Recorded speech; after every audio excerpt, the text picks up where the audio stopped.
Now I'm going to show you guys on this 06 Tribeca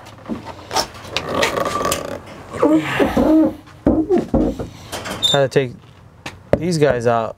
I don't know for what reason we get a lot of calls on these pieces for some reason on Tribeca, so I'll show you guys how to take this rear tailgate cladding, they call it. So, and then I'll show you guys the taillights. And the tailgate cladding, as far as I know, very simple. I think this is 1/8 right here. It's 1/8.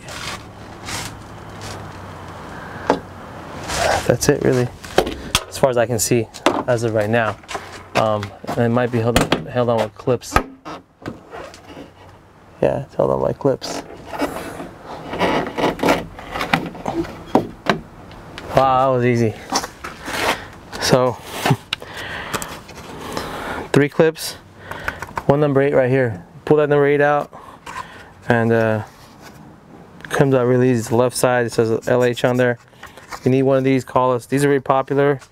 We do sell them.